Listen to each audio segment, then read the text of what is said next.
Ryan, I want to start with you. What do we know so far about this probe? What's the scope and what are the allegations? Not a lot, but I mean, this U.S. Attorney's Office has a sort of history of getting the news of the investigation out there very quickly, which is not typically how these probes work, right? And I think that that's really the headline here, is that they are trying to get this narrative out there, sort of this idea that they're fudging the numbers. Now, we should say there was this allegation against one individual officer within the Metropolitan Police Department involving these numbers, but that was not something that would be seen on a wider scale. And, you know, as our colleague Tom Winter likes to say, you can't hide the bodies, right? So I think that that's the essential thing here. You know, you can't say that, you know, a murder rate is different than it would have been.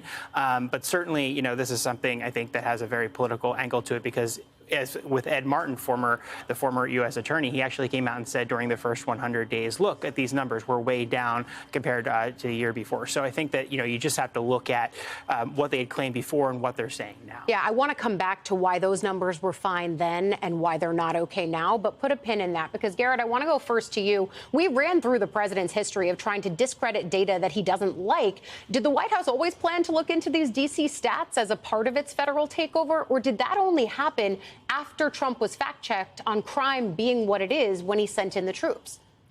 Well, Ali, I can't say when they ultimately made that decision, but I do know that the White House was aware about the allegations that Ryan pointed out, that a commander in D.C.'s 3rd District had been essentially falsifying crime statistics. The original reporting was done by our affiliate here in Washington, WRC, a few weeks before this takeover took place. And the D.C. Police Union head has told me that the police union was raising their concerns that what they were seeing in the field didn't match the data year over year. That said, the data year over year does show a drop over 2 years and is consistent across the rest of the country, where a lot of major metropolitan areas are seeing these declines in crime.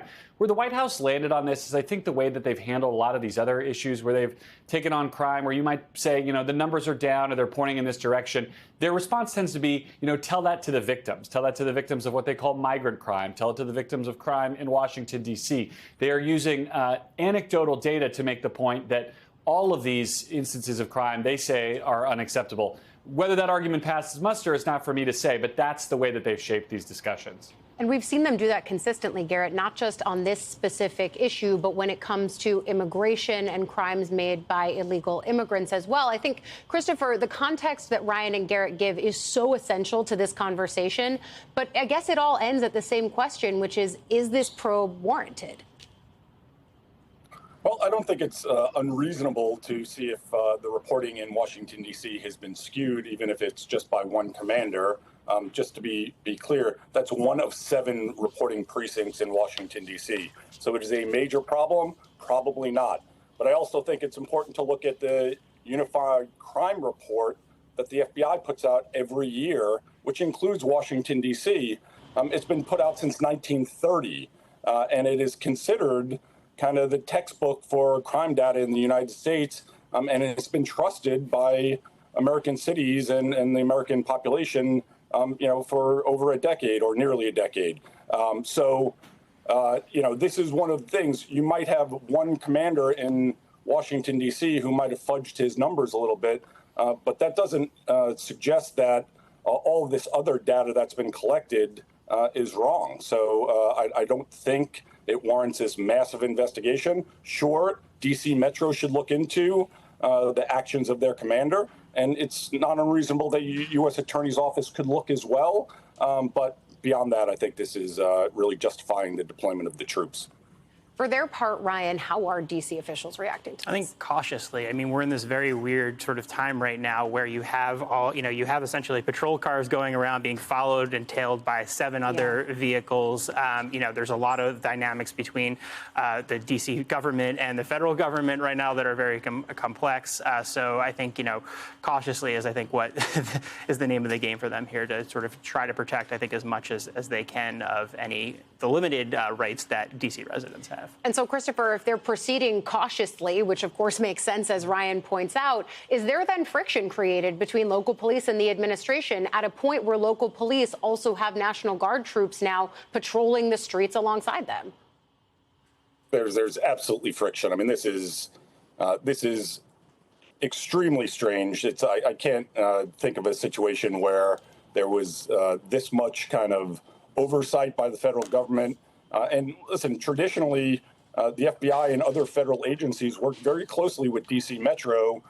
And if it was just have been a surge of some additional personnel on the violent crime squads or, the bank robbery squad or major offender squads and task forces, those things are routine. And DC would have welcomed that assistance to drive down crime. But sending in the National Guard, who are not trained, equipped, and don't have the authorities to do domestic law enforcement, or this massive surge of federal agents, it just doesn't make sense. And if I'm a DC Metro cop, I feel uncomfortable.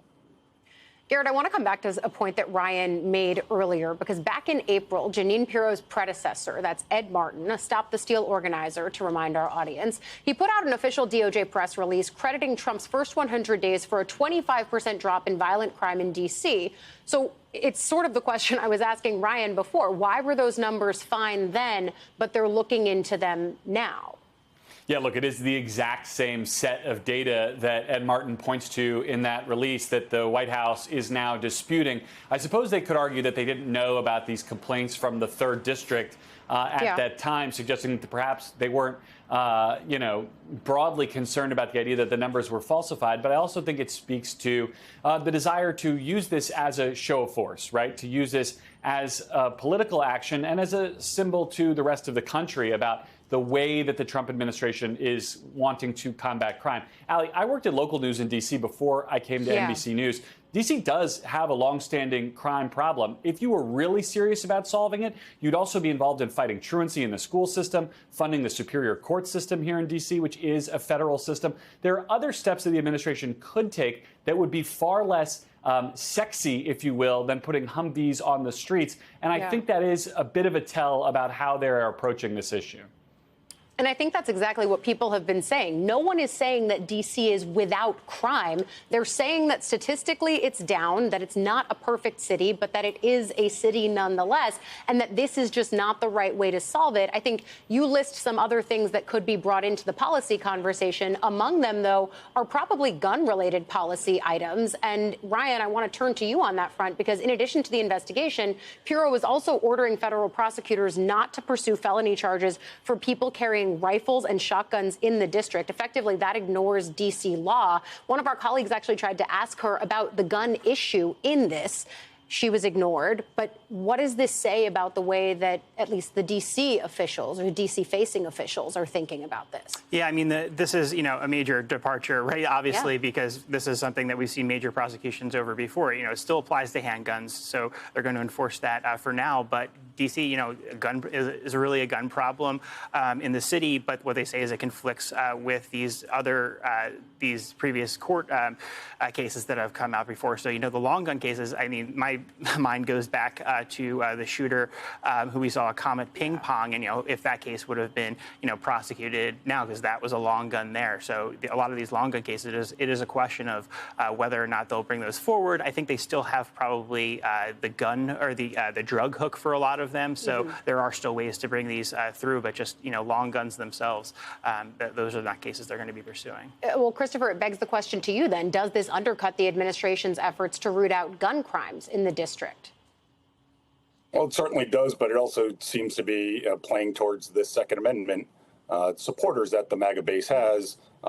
In some cases, we're talking about the Oath Keepers and 3%ers who are big Second Amendment right protectionists. So it looks like the administration is trying to thread the needle here in being hard on crime, but also not stepping on the rights of the Second Amendment supporters, which really are part of his base.